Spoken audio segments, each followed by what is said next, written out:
I'm a reenactor. I used to be a history teacher. And what I'm doing now, since I'm not in the classroom anymore, is I'm exploring California and checking out all sorts of things like the missions and stories about banditos and about lawmen, and I've been checking out ghost towns. That's what today is about. I have decided that I need to go check out a place called Lytle Creek, which I've gone there for years, and I'm going to look at it from the point of view of it being a ghost town, which will cause some people to be resentful about it because it's got a population of 725 as of the 2020 census. But the reason Lytle Creek came into existence, or why it grew really big, is because of a gold rush. So we're going to talk about that and see what happens. So here I am driving around in the canyon. I was worried that I was not going to be able to get up here because basically yesterday California exploded and there's fires all over the place. But I've gotten lucky. There's been no signs warning me off, so I'm going to get to go there. So stick around.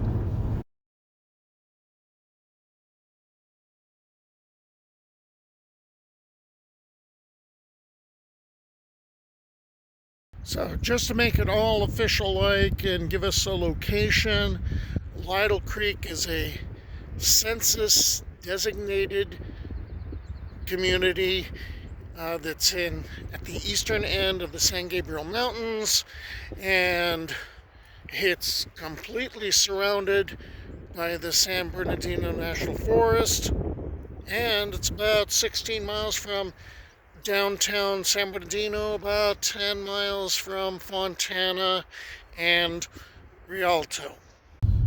So the community of Lytle Creek, which is a census designated area, covers about 6 square miles. I'm driving through that right now, and it's got a population of 725 as of the 2020 census. But this is just to basically give you a feel for the place, that the community that we're talking about.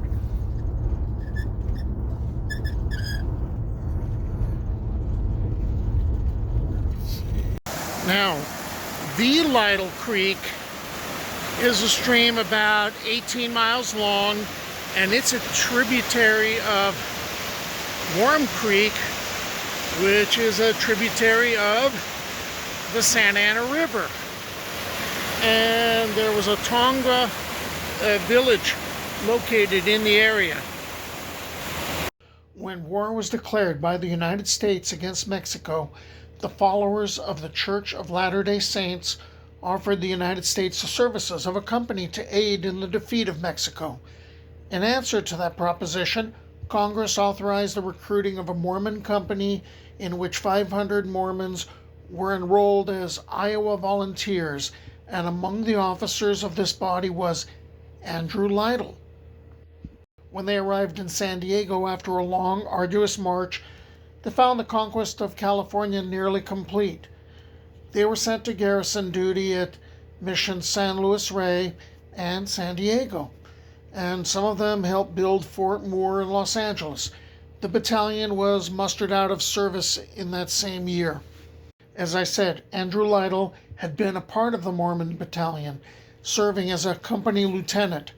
Lytle was captain of one of the first 3 groups of Mormons to arrive in San Bernardino. The other two captains were David Seeley and Jefferson Hunt. Together, these Mormon colonists, arriving from Salt Lake City, were destined to establish the city of San Bernardino. So, June 20th, 1851. The party's kind of split a little bit as far as where they're going to be camping. Captains Seeley and Matthews, they chose to camp on the east side of Cajon Canyon in the area of Glen Helen. Lytle, his party, is going to camp on the west side a few miles down, and it would be along a stream with some woods that the Spanish called Arroyo de los Negros. Overjoyed with the abundance of water, and there were the willow trees and the sycamores and the cottonwoods and mustard plants growing and wild grapevines and wild oats in the area, the party decided they would name this creek after their leader, Captain Lytle. While the Mormon colonists were establishing San Bernardino, several families chose to move away from the new town, a scant few settling near Lytle Creek. However, a major event occurred during the early 1860s that created a great deal of excitement among valley residents and had far-reaching consequences in deciding Lytle Creek's future: the discovery of gold in 1862. A miner named Banks found deposits in a canyon later known as Banks Gulch between Mount San Antonio, most folks call it Mount Baldy, and Telegraph Peak.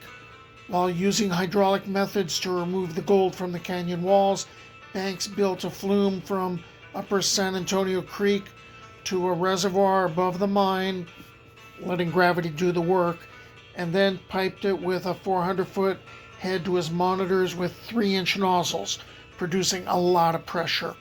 Coming on the heels of placer discoveries in Holcomb Valley, hundreds of gold seekers flocked to the canyon to stake their claims. It was said that many made up to $40 a day panning gold flakes along the banks of the creek.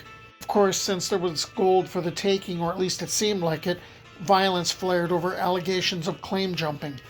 The Star mentioned on September 24th, 1864, that John Abbott was convicted of manslaughter and sentenced to 4 years in state prison for shooting and killing Robert Keir when the latter refused to leave his claim. Okay, now, the richest find would be at a place near the entrance of Lytle Canyon. That would be called Texas Point. Okay, so really rich find, and it's going to bring in a character that I've talked about before. I recognized his name. I didn't expect he would be popping up in the Lytle Creek story. Aspbury Harpending. I've talked about him before, but it's going to involve a little bit of review. Aspbury Harpending, from Kentucky, and fellow Kentuckian Ridgely Greathouse and Englishman Alfred Rubery purchased and provisioned a 90-ton schooner they intended to use as a privateer. It was equipped with 2 rifled 12-pounder brass cannons. The plan by the secessionists was to attack and seize the Pacific Mail steamships and the California gold they were carrying, using the J.M. Chapman. Okay, on March 15th, 1863, the helpless Chapman was boarded. The Navigator hadn't arrived, but 2 boats of sailors and Marines and a tugboat full of San Francisco policemen did. Harpending, Greathouse, and Rubery were all sentenced to 10 years in prison, and each was fined $10,000. I'd assumed they were housed on Alcatraz, even though San Quentin, the state's only prison, was already operating for about 9 or 10 years, but Fort Alcatraz was used to imprison Confederate sympathizers and privateers on the West Coast. They only served a few months. President Lincoln pardoned the men. Lincoln did this as a favor to Rubery's uncle. Upon his release, Harpending headed away from San Francisco. He went to the Kern River area to start over, and there with other Southern sympathizers in the area, because the southern part of the state tended to favor the South, with whom he began mining along Clear Creek, a tributary of the Kern River. After finding gold deposits on Clear Creek, the group claimed a town site on the road from Keysville to Tehachapi and named it after the biblical land of Havilah, where there is gold, according to Genesis 2:11. By the end of 1865, Havilah was a boomtown with 147 business buildings, 13 saloons, gambling halls, dance halls, hotels, billiard parlors, a Catholic church, brothels, probably next to each other, who knows, a bakery, a blacksmith shop, all in support of 1,000 miners working the Clear Creek mining district and those working the 10 operating stamp mills. Harpending had switched from looking for gold to laying out the town, selling lots for $20 a front foot. In 1865, he had $800,000, and so he returned triumphantly to San Francisco. Now, here's the Lytle Creek part of Harpending's story. The richest find in Lytle Creek was at a place called Texas Point. In 1867, so it's a couple of years after he's been in San Francisco, Aspbury Harpending, an investor from San Francisco, see, now he's an investor, acquired the property and brought in hydraulic equipment. It would be the scene of the first successful hydraulic mining venture in Southern California. The Harpending Company, which included Captain William S. Winder of San Diego, hired 40 men to construct a 5-mile-long flume that would carry water to a reservoir above the mine, and that would provide 600 inches of water, and that meant that the water would come shooting out of those nozzles and tearing down the hills. So many miners were coming to the canyon that the Lytle Creek Express carried passengers Mondays, Wednesdays, and Saturdays for over a year, beginning in September of 1867. Hydraulic mining, sending high-powered jets of water to wash away the sides of hills to expose the gold-bearing soil, was as destructive as it was successful, and in order to do this, Lytle Creek had to be diverted. The diversion caused a great deal of tension and violence among the local miners and the ranchers. Once again, downstream water users placed injunctions on the water-fouling hydraulic mining activities, and operations were curtailed. Harpending decided this was a good time to get out. In 1869, only 2 years since he'd been there, the Harpending Company sold Texas Point to a company of Frenchmen headed by Fabien Abadie, who continued and expanded upon the hydraulic mining in the early 1870s, and he reportedly accumulated $50,000 in that first year. Of course, he's arguing with everybody about the use of water. Harpending moved to New York, where he'd be involved in other scandals, including the Great Diamond Hoax of 1872, which doesn't belong in this story. In the meantime, Abadie was found dead one day, his body slumped across the bottom of his spring wagon. Although most residents felt he was killed by one of the miners over the water dispute, the guilty party was never found. Told you hydraulic mining was bad. I mean, come on. If you've seen Pale Rider, you know that the miners that used hydraulic mining were always the villains.